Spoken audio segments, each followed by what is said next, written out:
Sa Majesté Mohamed VI, alors prince héritier, avait participé activement aux travaux du sommet de la Terre qui s'est déroulé à Rio de Janeiro en 1992 et qui était un jalon important dans la feuille de route climatique. Durant ces 25 ans de règne, en fait, il y a eu une coïncidence très importante. C'est que peu de temps après l'avènement de Sa Majesté Mohamed VI sur le trône, est venue la baisse des coûts de production de l'électricité éolienne et solaire. Eh bien, en 25 ans de règne et sous la vision éclairée de Sa Majesté le Roi, le Maroc s'est véritablement engagé dans la voie de la durabilité avec une accélération absolument incroyable. S'orienter vers les énergies renouvelables, c'est le choix politique volontariste que le Royaume du Maroc a suivi sous l'impulsion de Sa Majesté le Roi Mohamed VI depuis 2009.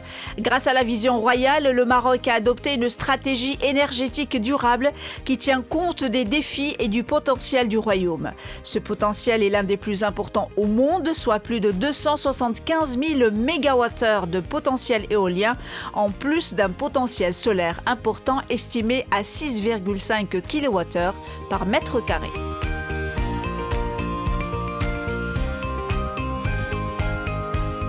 On a du solaire et de l'éolien.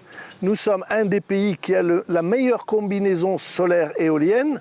Par exemple, l'Écosse a beaucoup d'éolien mais n'ont pas de solaire. Il y a des endroits de l'Australie qui ont beaucoup de solaire mais qui n'ont pas d'éolien. Nous avons, Dieu merci, dans ce pays les deux. Et la production d'électricité et d'éoliennes solaires, production d'électricité solaire et éolienne a baissé. Aujourd'hui, ce sont les moyens les plus bas. Alors, ceci étant dit, nous n'avons pas les moyens au Maroc, malheureusement, de remplir les chèques pour nous payer les centrales dont nous aurions besoin. Alors nous sommes obligés de créer un cadre juridique et réglementaire pour favoriser l'investissement privé. Et c'est ce qui est fait. Nous sommes tenus d'aller à la vitesse à laquelle les investisseurs privés prennent confiance de plus en plus dans le Maroc et investissent de plus en plus dans ce secteur de l'énergie. C'est en 2000 que le parc éolien Abdelkhalq Torres est lancé au Maroc dans la région de Tahramt à Tétouan. Au cours des 2 dernières décennies, le Maroc a investi massivement dans les énergies renouvelables. Aujourd'hui, 52 projets cumulant une puissance installée de plus de 4 gigawattheures sont déjà en exploitation. 1430 mégawattheures de sources éoliennes, 830 de sources solaires et 1770 de sources hydroélectriques. Une capacité de 2261 mégawattheures a été réalisée entre 2009 et 2021 avec un investissement global de l'ordre de 53,1 milliards de dirhams. Nous devrions atteindre les 52% en 2030. Je suis très confiant dans cela. Pourquoi ? La puissance prévue lorsque, en 2007-2008, nous imaginions 2030, nous avions prévu 24 000 mégawatts de puissance installée en 2030. Or, aujourd'hui, Dieu merci d'ailleurs, les Marocains ont modéré un petit peu leur consommation d'électricité, enfin modéré, on consomme toujours plus, mais ça n'a pas augmenté autant qu'on ne le croyait. Et il se trouve qu'en 2030, nous n'aurons pas besoin de 24 000, mais seulement de 17 000 mégawatts. Et 52% de 17 000 mégawatts, je prends le pari avec vous que nous le ferons.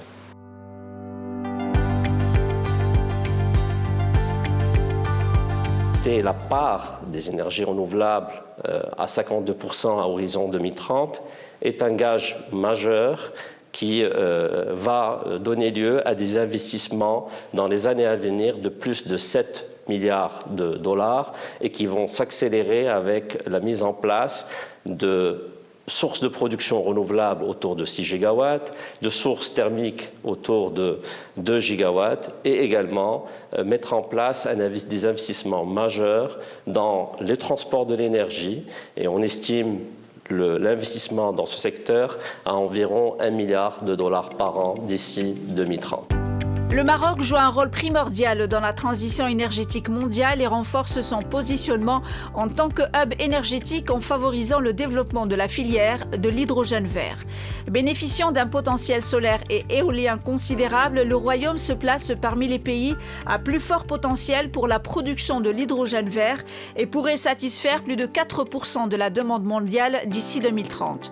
Une opportunité de taille pour le Royaume qui y voit un levier de décarbonation de son économie génératrice de valeur et créatrice d'emplois.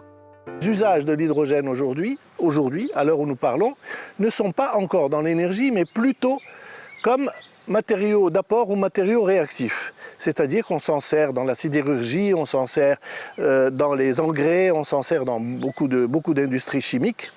Et il se trouve qu'au Maroc, nous avons un off-taker, c'est-à-dire un client qui souhaite acheter avant 2031 200 000 tonnes d'hydrogène vert. Et ce client, c'est l'OCP. Alors, sachant que le marché mondial de l'hydrogène vert, la production réelle d'hydrogène vert dans le monde n'atteint pas le million de tonnes annuelles, cette demande de l'OCP représente une très grande partie de la production annuelle.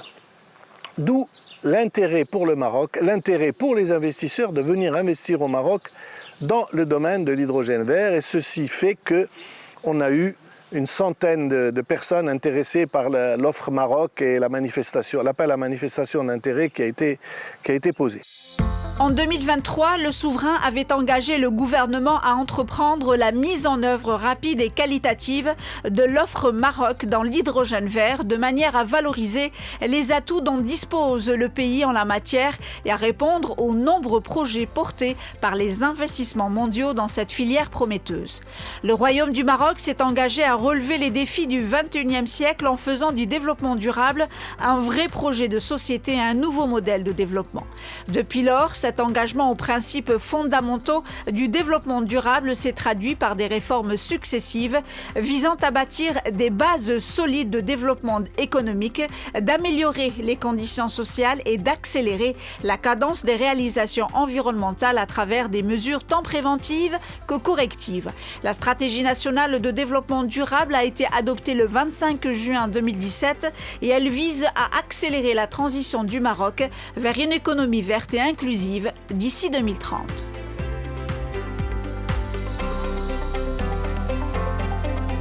Aujourd'hui, parmi les chantiers majeurs que l'on pourrait retenir des 25 ans de règne qui ont eu lieu pendant ces 25 ans de règne, il y a l'élaboration de la stratégie nationale de développement durable qui a été élaborée fin 2014-2015 et qui a permis de définir une vision du développement durable, des objectifs stratégiques pour fédérer l'ensemble des politiques publiques, l'ensemble des secteurs d'activité, que ce soit aussi le secteur privé ou le secteur public, autour d'enjeux qui sont stratégiques pour le pays, pour engager le Maroc dans la transition énergétique, pour engager le Maroc également vers une économie verte et surtout aussi ce qu'on peut retenir parmi les grands axes de la nouvelle stratégie nationale de développement durable, c'est cet engagement qui positionne le citoyen au cœur de la durabilité.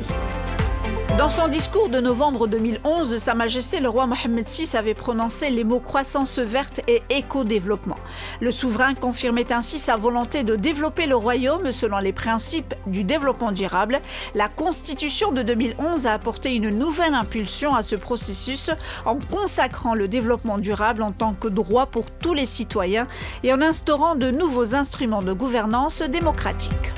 Venu aussi parachever cela, le nouveau modèle de développement qui est, comme vous le savez, un cadre de référence extrêmement important au cœur duquel le développement durable, le citoyen, les engagements pour un pays inclusif en faveur des différents types de populations, que ce soit les jeunes également, que ce soit les populations défavorisées, que ce soit aussi l'équilibre entre les femmes et les hommes, qui sont un élément, une composante importante du développement durable, est venu aussi parachever cela. Et comme je vous le disais, à travers la stratégie nationale de développement durable, la première qui a été érigée en 2014-2015, est venue accélérer la mise en place d'un certain nombre de législations pour l'environnement, pour la préservation du littoral, pour la préservation de l'eau également.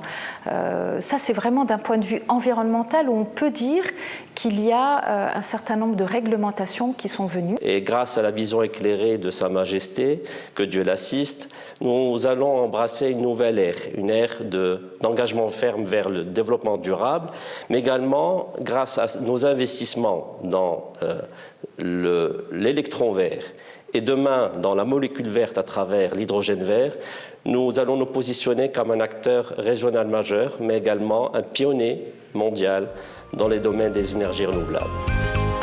Le Royaume a acquis la conviction que la transition énergétique s'imposera à tous les pays à des horizons plus ou moins proches. Pour le Maroc, il s'agit là d'une bénédiction portée par un gisement énergétique exceptionnel, désormais économiquement viable, et de quoi accélérer la transition énergétique du pays et installer le Maroc définitivement dans la croissance verte.